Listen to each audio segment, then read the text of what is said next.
Good morning and welcome to Gunner Shot. Gunner Shot में आप सबका स्वागत है। Before I start this talk about China, आज यूएसए में प्रेसिडेंट या फॉर्मर प्रेसिडेंट ट्रम्प के ऊपर there was a attempt at assassination. He's escaped it. There are going to be repercussions, but we'll talk about it a little later because it's too early to think of what's uh, going to be the impact and all that.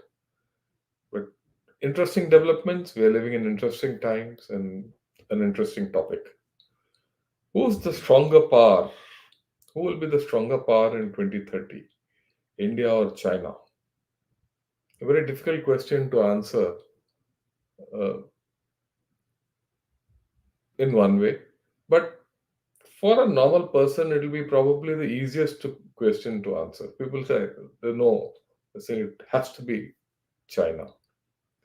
China has got such a great military power, its economy is 5, 6 times India at this point of time, and will never catch up, all that. They'll give me all mathematics, give me all figures to suggest that. And I would have probably agreed. In fact, I tend to agree also to some extent. But then two things happened which got me thinking. I'm not going to give who's going to be the greater power by the end of this talk. I'm going to let you judge who's going to be the greater power. And what do you talk when you talk of power? What do you talk of? You know, what is power? So let me start. You know, I saw this article in South China Morning Post कुछ दिन पहले. Very interesting article, and coming from China, it set me thinking. He said, look, with pessimism in China and optimism in India, confidence seemed key to economic puzzle. So that said, look, very.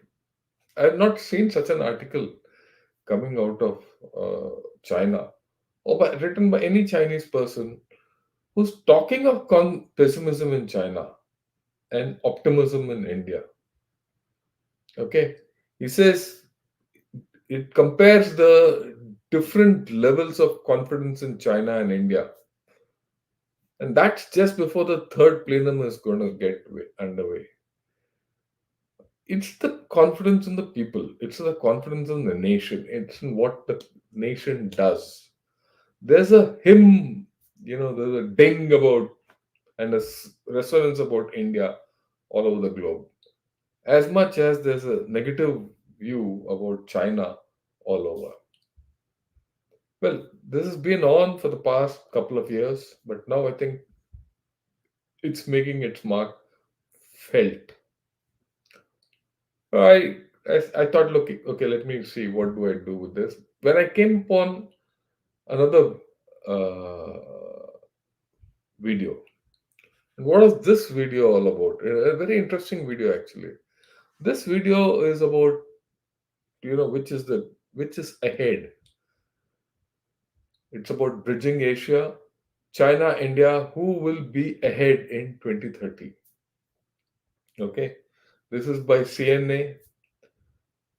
The interesting part of this video is this video was done in YouTube video. I put the link also out there. Those of you who want to see it, you can have a look at it.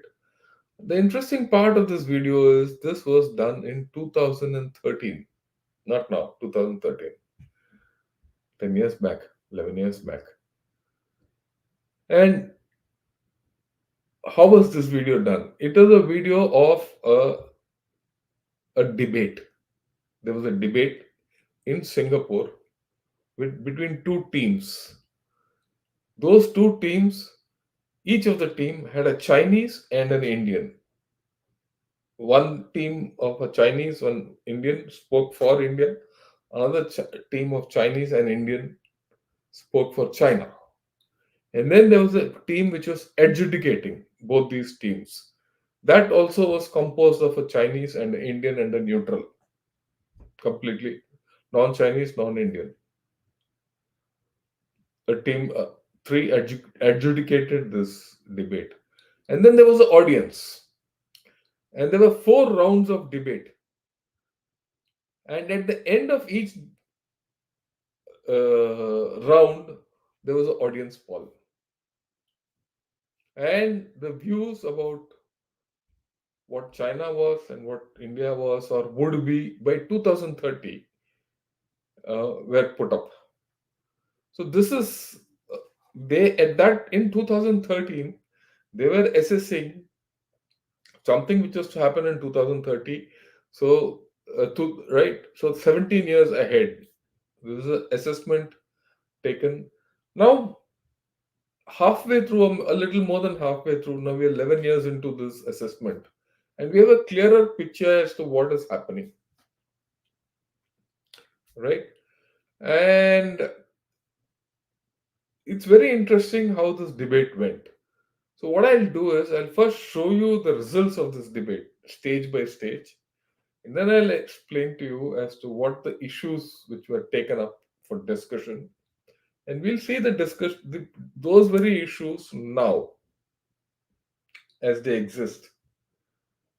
Okay, and then I leave it to you to say who's going to be the bigger part.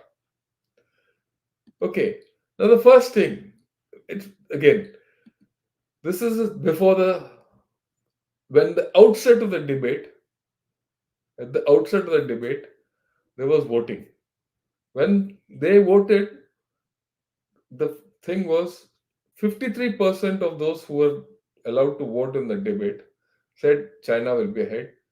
46% said India will be ahead. So China was clearly ahead. After the opening round, the first round, 50% said, 50.5% said China will be ahead, and 49.5% said India will be ahead. So it was marginal difference. After the next round of debate, 43.4% said China will be ahead, and 56% plus said India will be ahead. That's the difference. Slowly as issues got discussed, the change started happening. And by the next round, China was at 32.9%, India was at 67%. And by the last round, this is it. China was at just 30%, India was at 70%. Right. That's very interesting. As people kept talking, people kept discussing about the various issues involved, the swing was in favor of India. Like I said, in that debate, there were two teams. Both teams had a Chinese and an Indian. Both teams argued one for China, one for India. Right. And the adjudicating panel was a composite team of Chinese and Indian and a neutral, and the audience was also a mixture down the line, Indian and Chinese, but largely residing in Singapore. Now, what are the issues which were brought up? You know, who will be ahead? Naturally, things which were brought up were economic power, military power, uh, politics, uh, human rights, all these population, all these issues were brought up, which we normally talk of. And even at that point of time, even in 2013, right um, no, when this debate took place and the poll took place, China's GDP was about 4 to 5 times that of India because China had taken off by then, and nothing new. Their military power was far more than ours by then because they could afford it and the military had started expanding. And this was the time when everything in China, everyone was confident. 2013 is a time when Xi Jinping took over. So China was at its peak. Everyone was gung ho about the whole story. And everyone said, look, Xi Jinping will take the reforms forward. And that was a time when, people were saying by 2030, China could be ahead of even USA.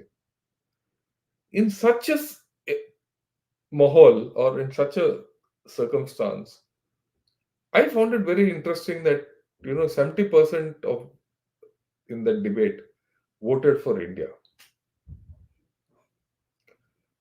right? So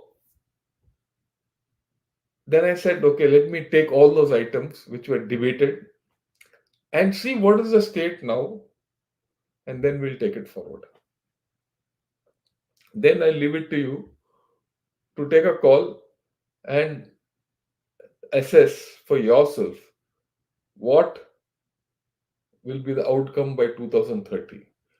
Okay, let's not say 2030, but I'll give you enough trend lines to say let's say even by beyond 2030 up to 2040, who will be ahead. And I'll give you my views as I go along. Okay. The first thing is a country is made of people. That's what I always say. And in this case also, no difference. So I'm going to say the first matter is population. This is the population graph of India and China. You see that already India has overtaken China. And as we go along, the population is going to decrease. And this is irrevocable. And population of India is going to increase and it will peak out by 2060. So the first problem is that China will not have the population to support its rise anymore. In fact, the population will make China decline. This is an irrefutable fact. The population is aging, the working hands are reducing, not enough marriages, not enough babies. This is a thing which is internationally well known. It's a declining population. And when populations decrease, the GDP goes down, your economic goes down, everything goes down. It's well known fact that China is going to become old before it becomes rich, if at all it does. So if you look at it on this metric, India is a rising population. India might not be as rich as China. In average Indian might not be as rich as an average Chinese by 2030. But the net sum will not be of which will contribute to the GDP might not be different. So on additionally, the one child policy of China makes it very difficult for China to maintain a fully motivated voluntary PLA. So there's a problem. There's a huge problem in this. And this can't be discounted. In fact, in my way of looking at it, which I have analyzed many times, around 2030, you will start seeing social problems coming up in China. It's only 2024 now. Already, people in China are worried about this population decline. Certain social problems are coming up due to other reasons, and this will only magnify as we go along. So, if you look at population, I have no doubt in my mind the swing is completely to India. Okay, now let's look at the political system because these were the metrics which were discussed in 2013, not now in that debate. So I'm only saying what is it now. In fact, if you look at the population, what people discussed then is happening now. Look at the political system. China loses out on political issues very badly. But then in 2013, China's political system was largely reformist. People were thinking that reforms will go on, that uh, China will be a benign autocracy, or a benign communist nation where they're communist by party but capitalist by outlook. But that has changed, and everyone said down the in fact a few years back, and even then people said India's democracy is good, but it has issues. But today, when you look at it, I think the difference is huge. The difference is huge. Why? India's democracy has shown tremendous resilience, especially after the last uh, Lok Sabha elections, where we have a strong coalition in place today. We brought back a strong leader. You might agree with many of, or not, with the political party in power, but the political system which India has, where there is a clean transfer of power without any issues, and all issues are decided at the polls, makes India tremendously strong. We should have no doubts about it. And every time we feel that Indian democracy is bad, it comes up trumps again. And Indian democracy, over a period of time, has been able to throw up able leaders to guide the nation. Our democracy is chaotic. It has all kinds of loopholes. Many of our politicians are crooks. Many of politicians are illiterate. But somehow overall, the sum total of this, when you look back, India is the largest democracy in the world, and there's no two thoughts about it. Where even the poorest man has the right to put his point of view across, and it needs to be heard, because otherwise he'll throw you out after 5 years.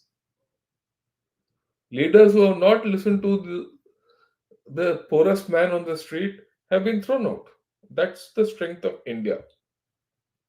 When you compare the communist China today, the way it is, especially after Xi Jinping has come and we've seen 10 years of Xi Jinping, right? When the debate took place in 2013, Xi Jinping had just stepped in. People felt that he will reform. But here, lo and behold, what in the past 10 years, Xi Jinping has carried out a revision of China's status. It is now a fully communist autocracy with state control, and it wants to go back to the days of Marx and Lenin and Mao. And you have a complete autocratic dictator who's at the helm for the third term. It's a one man, one party rule. And this might will not change. What you see is the governance model of China is getting tighter by the day. It's not, if any. Okay. Add to that, ever since Xi Jinping has come, the number of purges which he has carried out are phenomenal. People today are comparing Xi Jinping's China with Stalin's Russia. And this is signified by the fact that two defense ministers handpicked by him have been thrown out. And they've been thrown out of the Communist Party altogether. Even the primary membership has been cancelled. What will happen to them later, we'll see. A foreign minister who was handpicked by Xi Jinping, sent to USA, brought back as the foreign minister, has also been sacked. And the number of people who have been sacked are, I think, unprecedented, right? So, if you look at the political system, there's no two ways about it that India is far ahead. So, in terms of major factors, people and the political system, India is far ahead as far as and much stronger, much stronger. Okay, now let's look at the economics. The economy. I mean, let's have no doubt. At this point of the time, the Chinese have a stronger economy. They have a larger economy. I wouldn't say stronger economy, they have a larger economy.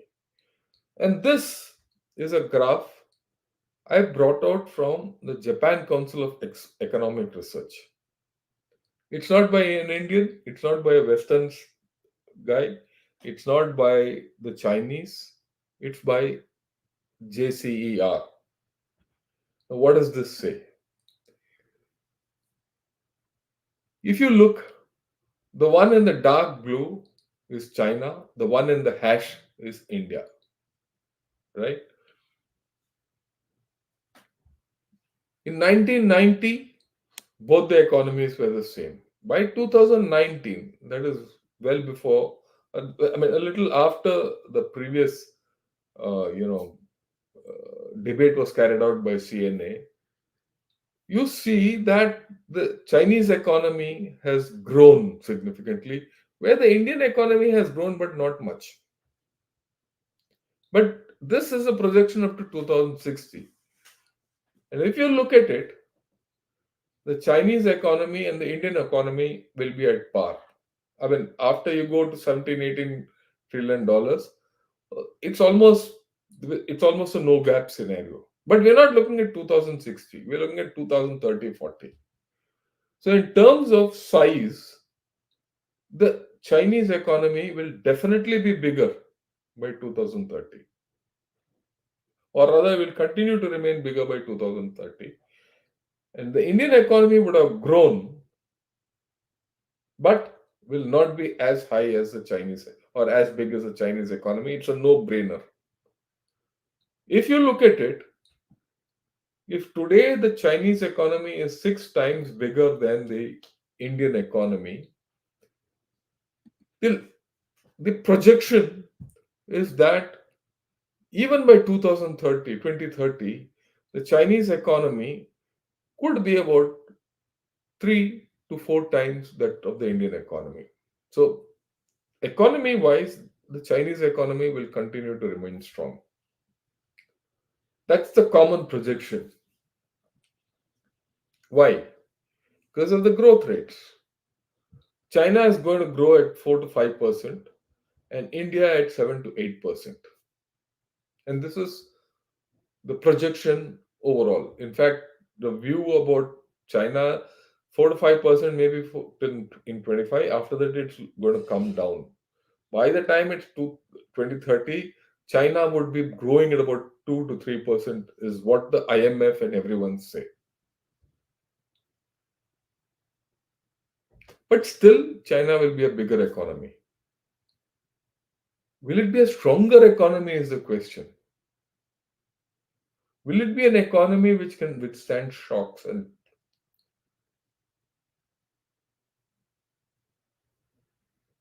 that's the million-dollar question. I mean, when you do a forecasting, anything can happen. I mean, I have no doubt about it. But we have to look at certain things logically. Okay. The Indian economy, on the other hand, will go stronger by the day. On that, I have no doubt. Irrespective of which political party comes into power, the Indian economy will move. The Indian economy will move because the people of India are on the move. That's the important thing, right? So you're going to have a pretty strong economy with a set of people who are on the move and a lot of dynamism in the economy. India. You can't say the same thing about China. Right? I spoke of social unrest because of a decline in population. I also spoke of uh, you know uh, issues related to their political system. If the political system of China continues the way it is, it's tough for the economy to continue its growth of 4 to 5%. If there's a change, the what Xi Jinping has done to Chinese economy is that he's stagnated it. And whenever he goes, there's no succession plan in view. No one can succeed. It is a party which will ensure succession. It will be a messy succession. And messy successions will impact their economy. And that is going to happen from now to 2030. So it's a question mark whether this big economy will be strong. In my opinion, it won't be. Okay. Now, what are the why? Why it will not be so? Right? There are certain factors. There are fundamental factors which have shown their hand now, and those factors are not going to run away. And what are those factors? The first factor, as Bloomberg said, this heading is very important. I'll read it out closely. The, it talks of China property crisis is rippling through its biggest banks. So actually, what Bloomberg is saying is that there's a property crisis and a financial crisis. The property crisis is now very clear that the property bubble has deflated or burst, whichever way you look at it, and that is not going to revive for the next 8 to 10 years, well into 2030. And that's 30% of their economy, which is going to be sick.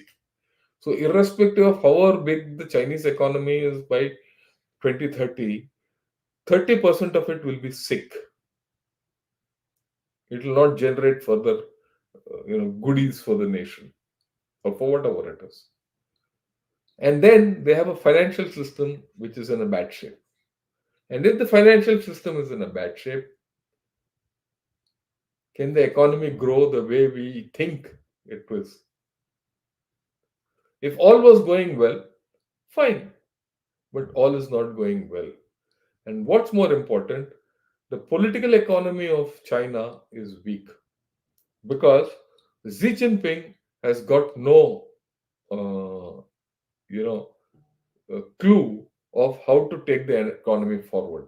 And I'm going to talk of this on 16th or 15th, 16th, when the third plenum gets underway on 15th. So I'll do an analysis of the current state of the Chinese economy.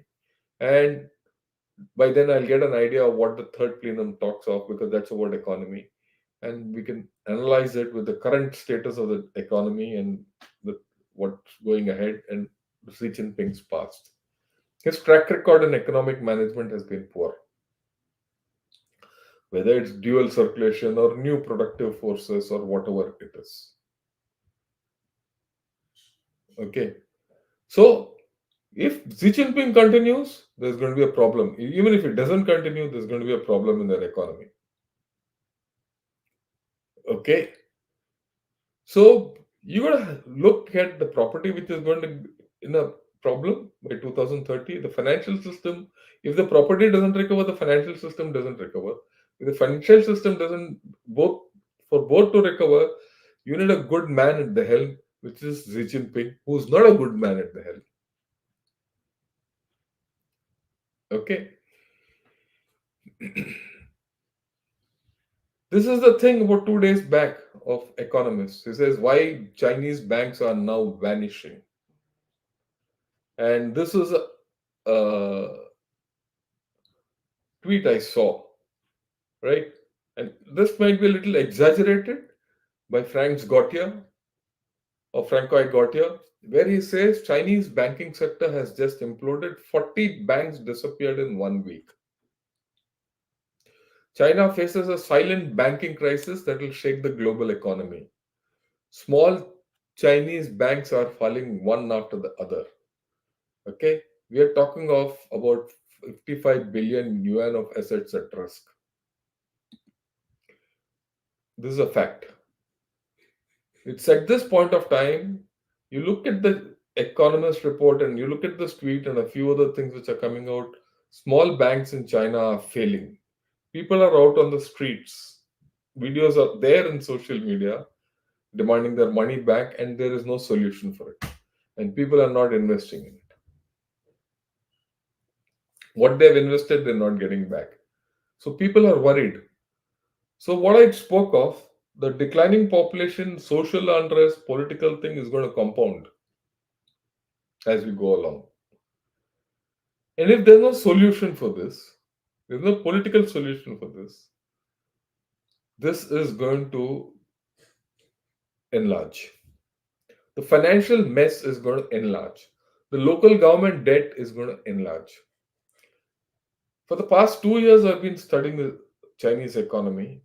I have not had a very clear idea of where Chinese economy is going, except down. Okay. There are other indicators. Everyone says that, for China to recover economically,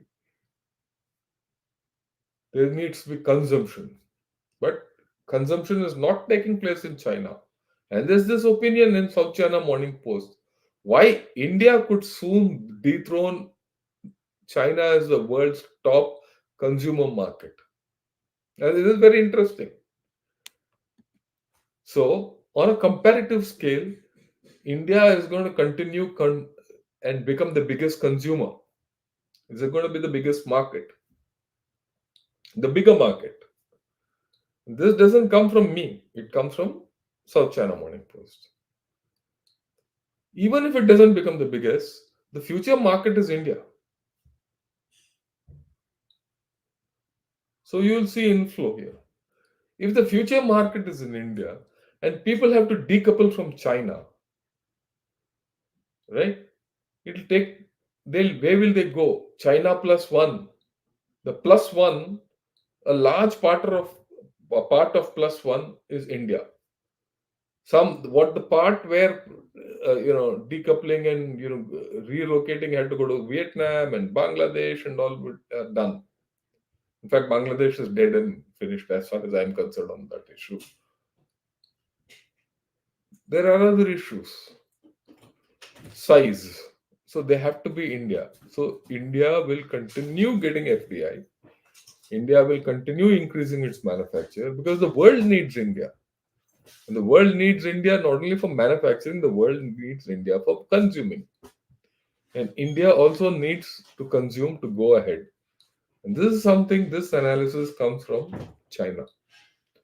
So your consumption is not going to act down, which means your economy has to grow up. Whereas China's economy will not be strong. I've not said it will decline, so it will not be strong. It might be a big economy, it will not be strong. Of course, the period from 2030 to 2040 is going to be decisive, but I've already said that earlier. But I'll talk of it later in detail as we go along. And then there's this article which came out. He says, will China's economy continue to benefit from, will India's economy continue to benefit from China's own goals? When I said, look, what is this article all about? I read this in a little detail. He says Wall Street is talking of India's emergence as a key engine of global economic growth and high hopes for Modi's third term. On Xi's watch, China's self inflicted wounds from zero COVID chaos to the tech crackdown have only added to the Indian appeal. And this again is from an opinion from South China Morning Post. So there are voices within China which say India is going to consume more, people are going to shift more to India, and India's appeal will go up. So, very clearly, the Indian economy is on a very strong ascendant, whereas the Chinese economy is on shaky footing. I mean, let's talk of something which is political in nature, but economic also in nature. For the past 5 to 10 years, in fact, for the past 20 years, people have spoken about the collapse of China often. And people said China doesn't collapse. I agree. China might not collapse, it will not collapse, it will just deflate. But the fact is, why do people talk of the collapse of China? Because they have doubts about the Chinese model overall. Has anyone spoken of collapse the of India? India is chaotic, India is corrupt, India is useless, India has no infrastructure, X, Y, Z. But does has anyone spoken of collapse of India? No. So if you look at the political economy and the larger economy and the hardcore, look at it from any point of view, you will see that India holds its ground very strongly economically up to 2030. Beyond that, it will shoot up.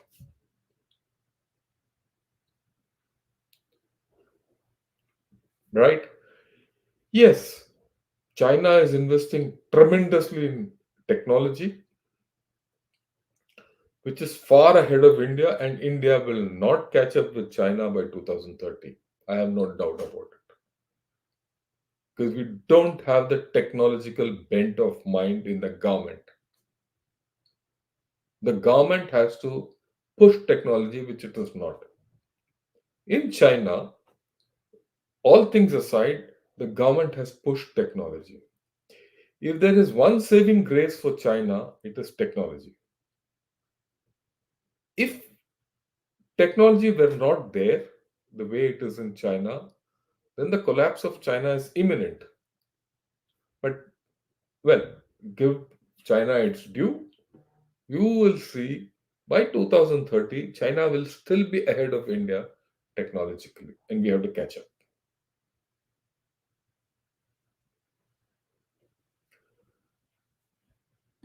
Right. Then there's the issue of trust. Now, trust is an important factor in any setup. And this tells you very clearly, do people do people trust China or India better? And this graph by Lowy Institute of Australia puts things across squarely. If you look at this graph, Russia and China have the maximum distrust.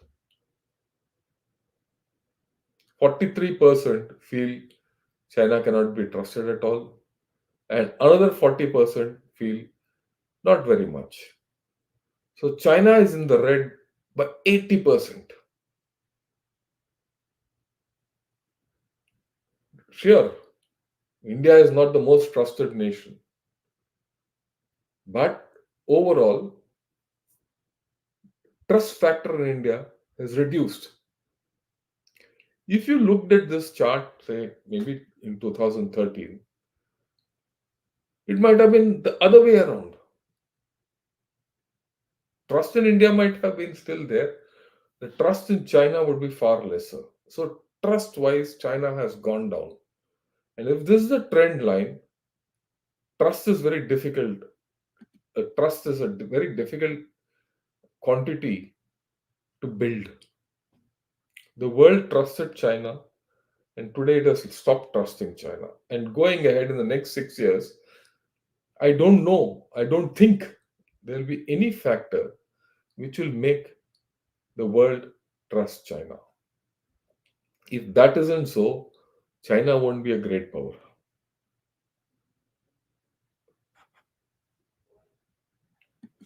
Okay, now look at it from another point of view. Very recently, the our prime minister went to Russia. So here's this cartoon. Both USA and China are worried about the Russia-India, friendship. So Russia today, I mean India today has good equations with Russia and USA. In fact, I did a program 3 days back with Mr. Sri Iyer, which puts India as almost a balancing power in the global affairs. And this strength will only go up. Contrast this with this. What does uh, China feel about this whole story? The Chinese are angry that why West isn't outraged enough by Modi meeting Putin, which means they're worried about India gaining international status and they're not being recognized. That's a fallout of the lack of trust. They are expressing their issues. And China had two great allies, North Korea and Pakistan. Now, North Korea is slowly making room to accommodate Russia. Recently, Putin and Kim Jong un did a deal. Part of the deal, as it's coming out, is that the Korean TV, which was so far dependent on the Chinese satellite, is now shifted to a Russian satellite. So you see Korea shifting away. If you thought of Pakistan, which is the next major ally of China, Pakistan and the American army are doing exercises in Pakistan, not Chinese army. So the two allies are also, making way out. And there's a large section within Pakistan which feels that they're been debt trapped by China. Well, the reality could be something else. They don't like China. So in international relations, China is left with very few friends. In fact, only Russia, and Russia is a transactional friend, the way I look at it. And recently, and this is 2 days back, Sheikh Hasina was in China. She cancelled her trip and came back. And this is going to find reverberation all around. All the small countries will now think twice about China. If Bangladesh can be treated so badly by China, why not others? And then, in contrast, there's something else which India is doing. India has reopened the Tibet chapter, and I'll talk of it later. I'll talk of what we're going to do in Tibet. We are responding to Taiwan, and right, we are building dams in Arunachal Pradesh, to which China has objected, but that doesn't won't stop us because we are planning to spend about $1 billion dollars to construct hydro projects in Arunachal. Right now, all this signifies that China's heft is reducing. That India has the strategic confidence to say that I'm going to invest $1 billion in Arunachal. You look at it. China has today got a problem with Japan, Taiwan, Philippines, India, and Russia. Something which it did not have in 2013. It's international with neighbors. It doesn't have good relations. And neighbors, by virtue of China's actions, have armed themselves. Their military posture has been upgraded. They don't trust China. And this is what the Pew report says. Majorities in many Asia Pacific countries surveyed are concerned about China's territorial disputes and they're arming themselves. Okay. So, overall, you see that international relations of China have gone down, whereas the international relations have gone up. And the baseline is 2013 as per that debate which took place in Singapore. So there's a big change. In 2013, all this was not factored in.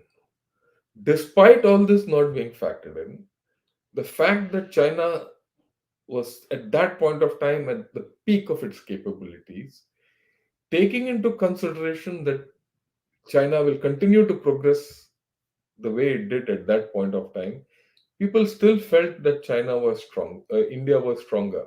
They gave 70% to India and 30% to China.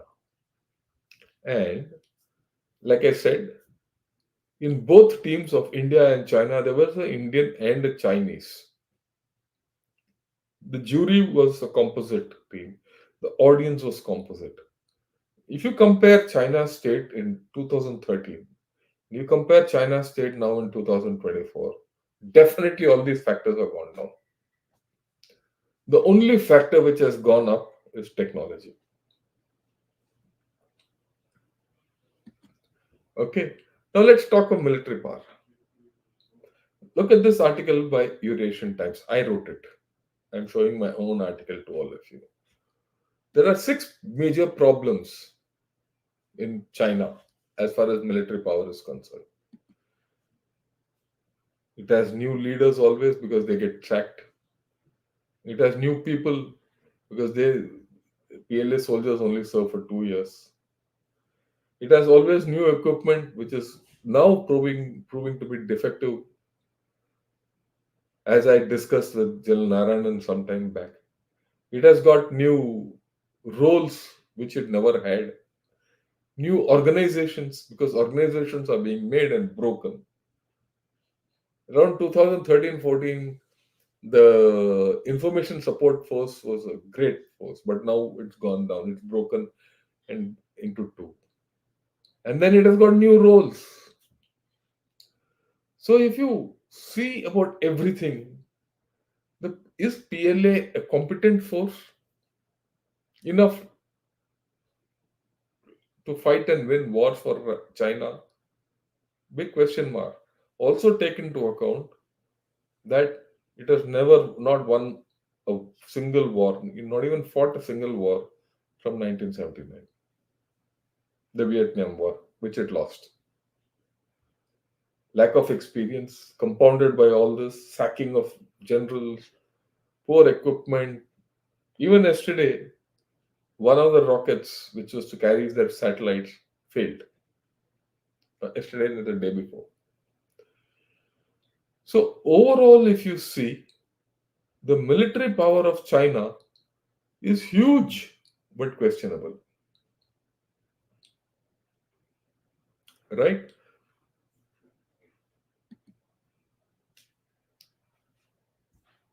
This is what comes out of China. China military was to get back into line after defense minister's downfall. But there's another point. The state-owned defense firms are now pledging to take action against corruption. Why are they pledging? Because Xi Jinping feels that they're corrupt and he's purged them also. And this is reflected in many of the failures of their defense equipment. So you find PLA is huge and it will grow bigger by 2030. I have no doubt about it. But will it be stronger? Big question mark. What about India? We all know that India is got a smaller army, Technologically, it is weaker, but it has got a strong tradition. It has got strong manpower. It has got strong capability to win and fight in its terrain. And this is acknowledged by the PLA. By 2030, the way our infrastructure is going, the way we are putting money into defense, we will be pretty strong. Already there are indications of this. If you look at North Arabian Sea, the PLA, which has a base in Djibouti, is sitting inside Djibouti and doing nothing either against Houthis or against the pirates. Whereas the Indian Navy is been active there. And if you think the Houthis will not touch China, they might not touch Chinese flag carriers. But there are a lot of flags which take Chinese goods. And those flags are not necessarily, friendly with Houthis, and they'll be targeted. If that happens, Chinese exports will go down further. It will get hit. It is in China's interest to keep the Red Sea channel open, but it is not doing so. In Philippines, it has come up against a determined lot of issues where its claims on those islands have now come into question, and they're being relooked or revisited globally. And China is struggling to maintain its hold there. So, militarily, also, you find that as we keep growing, as by 2030, India will be strong. PLA will be a bigger force, but will it be stronger? Is a question mark,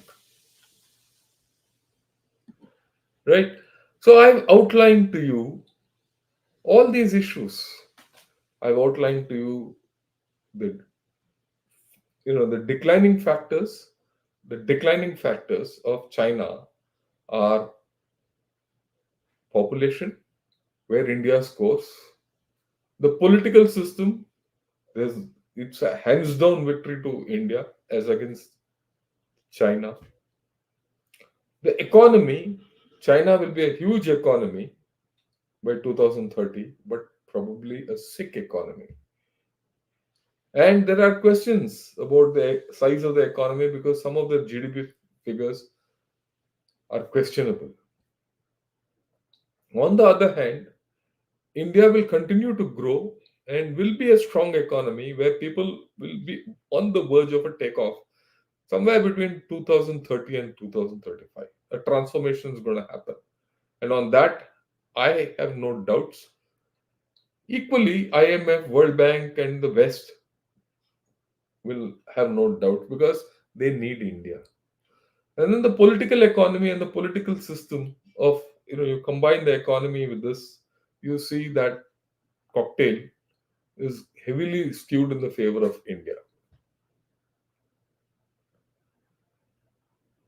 And you take the other issues, which I've said, whether you call it health, you call it financial system, you call it everything, except technology.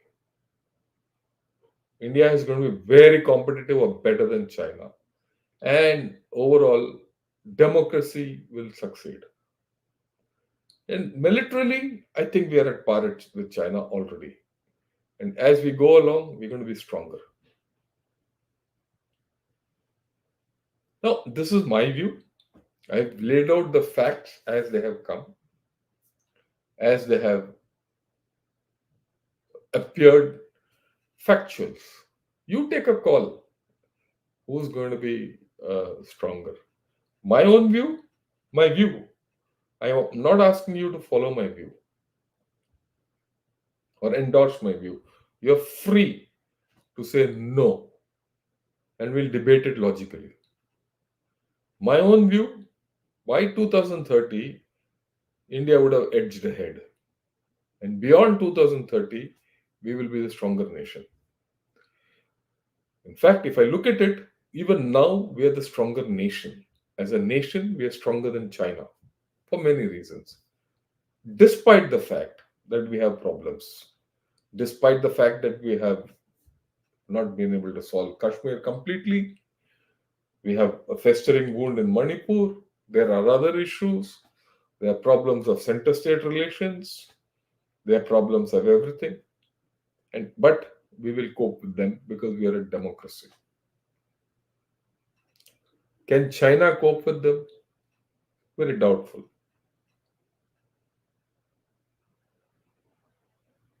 How can a country which purges so many leaders regularly progress? What is going to be the outcome of the financial mess they are in? Is there a silver lining at the end of this cloud? I don't see it. Is there any policy which is coming out which is overturn this? I don't see it.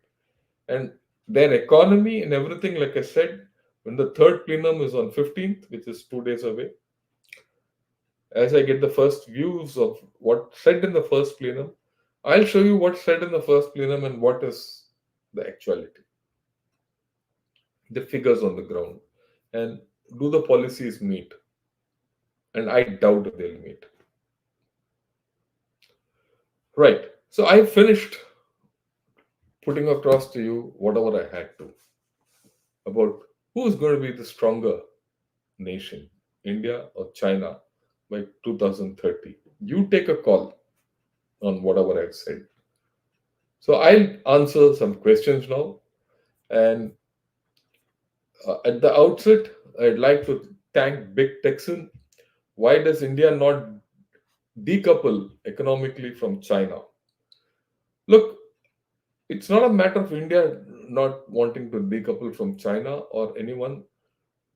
This coupling has taken place over a period of 25 to 30 years. And it will take time for this decoupling. In between, you will see a certain amount of increase in dependency on China.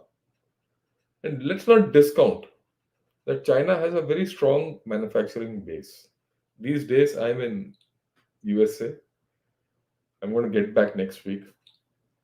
What do I see? I see a whole lot of products here which are made in China and brought in.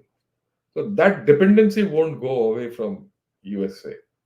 Until that dependency won't go away from big countries like USA, China's economy will not collapse.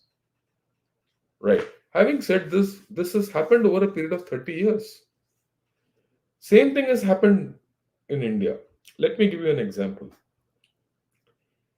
In between 1990 and 2000, we were self-sufficient for API. What is API? Active pharmaceutical ingredients, which are the basic ingredients which are required for our pharma industry.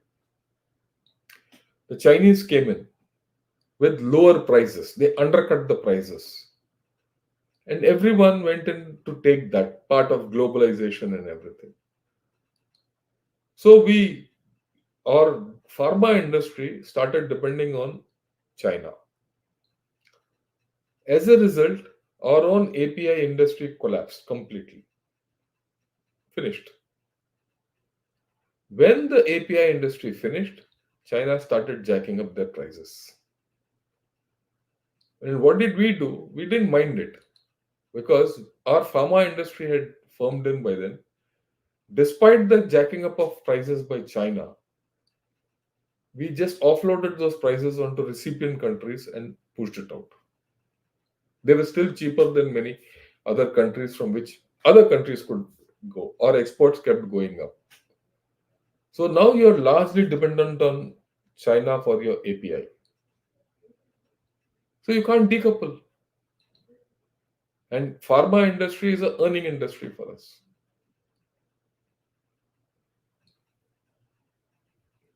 There's a step by the government to reconstruct our API industries, but that's going to take 10 years.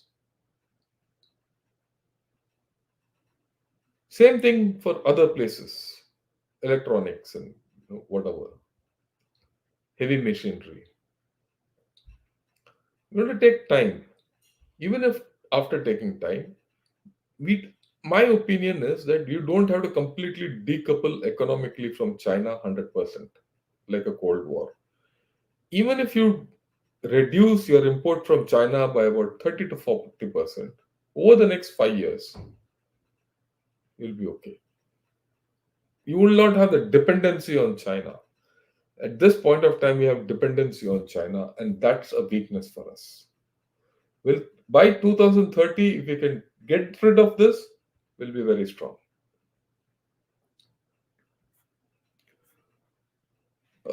Gautam, thanks a lot for your contribution. I'll I'll get back to your question a little later. Uh, he's talking of Fun is talking of Donald Trump's assassination. I said I'm acknowledging the question. We'll talk of it later. Okay. Yeah. By 2030, Indian economy will around 7 to 8 trillion. Possible. My own assessment, we should hit the 10 trillion mark because at some point a multiplicating factor will come in, which will start driving our economy exponentially. Right? It will happen. That's how it is. Right. Ajay, General Sir, brilliant. You have mastered the art of outdoing yourself in your analysis. At this rate, I will never get. Oh, thanks a lot. But this is just normal thinking. It is just not something. It actually, I must thank and then I acknowledge CNA, right, Central News Asia, for that program. It just came to me and I opened it and I found actually for about 4 days I kept seeing just the first 2 3 minutes, but one day I opened it and read through it and I whole thing came through very clearly to me, and that's why I thought I must take this out, do this analysis. What I'd request all of you is, if you like this analysis, please press the like button and share this video with others. Also, uh, if you're a first time listener to Gunner Shot, subscribe to Gunner Shot. You'll help me. And I would request more of you to join Gunner Shot as members. And I'm telling you, I've been telling you, whatever you contribute to Gunner Shot is for a good cause, and not for me. It is for a few girls who I'm trying to educate. How does people of China view Emperor Z, like, dislike, hate, revert, etc.? They like him, to be very honest. A few years back, in an opinion poll, 90% of the people of China vouched for Xi Jinping. Well, that's his leadership capability, that he's got the Chinese people on his side. But will that continue? Because in the past 2 to 3 years, such news has not been coming out. But before that, it was even up to 90% acceptance. They used to call him Dada Z, that means Uncle Z or Grandfather Z, whatever it was. But that is taking might change as days go by. The NATO jet trainer crash was 100 kilometers from Kaliningrad, but I suspect Chinese satellite. Let us see. I think it was. It's too premature to talk of all this. Is there a premature? Is there a possibility to split China like the USSR? Will US Tibet bill have any impact? What will be the global order with weak China? Yeah, very good questions. China splitting with USSR will happen, a matter of time. It might not be a split as much as it might be a cooling off of the relationship. Maybe 4 years, 5 years, right? This, as it is, there are issues which have started coming up about this relationship. I've shown one about North Korea. There are issues regarding Central Asia. There are issues regarding territorial disputes. which were earlier hidden, but they are now coming out. There are issues where Russia was completely sidelined in the Shanghai Cooperation Organization summit held recently. So at this point of time, there'll be no split, but 2 years, 1 year, 2 years down the line, anybody's guess. The US Tibet bill will not have a great impact unless India gets into the act. Let me be very blunt about it. The first comment was from a Tibetan individual who thanked me for putting the issues about Tibet out. I'll put it out again based on this US Tibet bill. My view is that India has to get into the act, and how it will get into the act and why it should get into the act, we'll discuss in a separate episode. That's a separate episode I have to do, and I'll do it within a week. What will be the global order with a weak China? Yeah, you'll see a, a global order where USA will remain the big pole, there's no doubt, but it will be multipolar.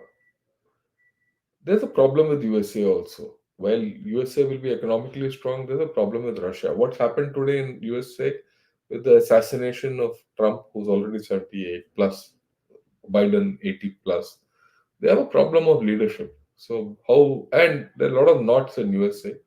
How USA will come out of its knots is important. China will be weakening. We don't know what will happen in Russia in the post-Putin scenario and in a post-Ukraine war scenario. Right now, Russia is riding high, but once the Ukraine war finishes, who knows? So there'll be issues. Very unpredictable. But one thing I know that India's graph will go up. Accepted that Pakistan beyond is beyond an iota of trust. Similarly, can China be trusted ever for border talks failed miserably and China going back? No, you can never trust China. I showed you the graph on China. We have trusted enough of China and burnt our fingers. We are now need to act, as simple as that. And we need to transfer the energy back to China. Or rather, we have to act. So far, China has been acting in our court. We need to act in their court. What is acting in their court? We'll talk.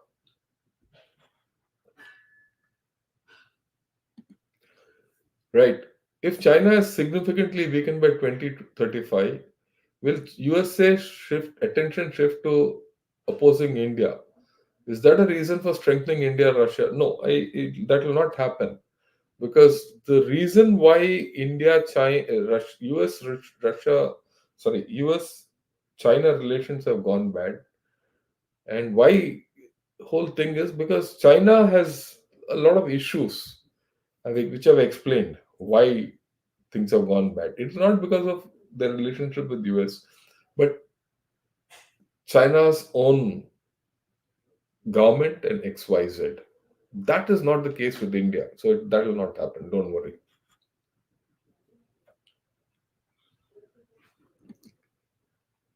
Yeah. Need to analyze Chinese technology impact after AI revolution. Who is better? Yeah, we'll do it. I'm not saying so. China will be the stronger power in 2030 because one Indian army cutting down manpower. India's defense budget is very slow, 2% of GDP economic. Yeah, that's a view. I'll take it. Let's see how it goes. I have every faith in the ability of India and those non-Indian citizens who are of Indian heritage being supported fully in every field. Stakes are very high. I agree. So you will have different. I have no problem. Democracy है भाई कुछ भी बोलो. Agree. Yeah. Thanks a lot. Uh, Thanks a lot for your views, Hiranmai. So nice of you. Honored. Yeah, I go with it. Like he said, like, gonna short comment, ask questions, get answered. Thank you. That's my whole view. You ask any question, I answer every question in the comment, if you noticed.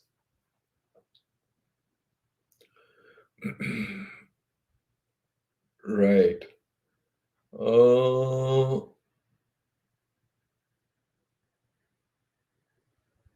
okay. Yeah, this is you're talking of the Sterlite plant, which was done in 2017-18. I'll talk of it someday because this plant, the whole thing, is a sorry episode. There's a problem which we didn't solve. The center and state were not in one page. Uh, the center, the state, and the locals were not on one page. The net result was we closed the plant down. Till then, we were net exporters of copper. After closing that plant down, we became net importers of copper, and from where? China. A lot of problems. Is there a China dependency on India so that India can have some leverage? No, we don't have. They managed it well. Granted to them.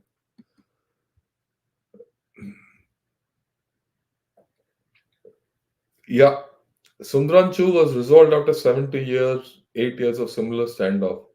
When China backed off in 1993, when USA became the sole power and China lost its leverage of helping USA if war with USA. Yes, sir. Look, don't worry. This will all get resolved. Uh, it's not a issue from my side. We'll resolve our problems with China on this issue because as we are strengthening, they will come back to terms with us. Uh, Sir, not compare India with China. You cannot challenge in a superpower. Fine, you do what you want. China is loved from almost all. I don't know whether you're right. Okay, I don't. In fact, I don't think you're right. But you have opinion. Please keep it with yourself. Sir, can I ask you a question about structure of Gorkha regiment? Hiranmai, ask this question during open hour. I'll answer this. Right? Okay. Uh, I think we're finished with all the questions. Thanks a lot. Look, why does India want to be a superpower? Just a regional power and net security. I'm not for one moment saying India will be a superpower. We are not interested in being a superpower. We are interested in being a regional power and a good power. I'm only comparing India and China by 2030. So that means we have a lot to develop. We have a lot of ifs and buts in the whole story. So that's part of the deal, right? Okay. So we finished with all the questions. Thanks a lot. Uh, Later in the evening, we're going to talk of the Kargil war from through a Kargil veteran. Okay. So I would request all of you to join in. Someone who's fought in Kargil, who's been decorated in Kargil, and he was commanding a regiment in Kargil, a very good friend of mine. So we'll talk about them later in the evening at 8 o'clock. Thank you, morning, and have a great day.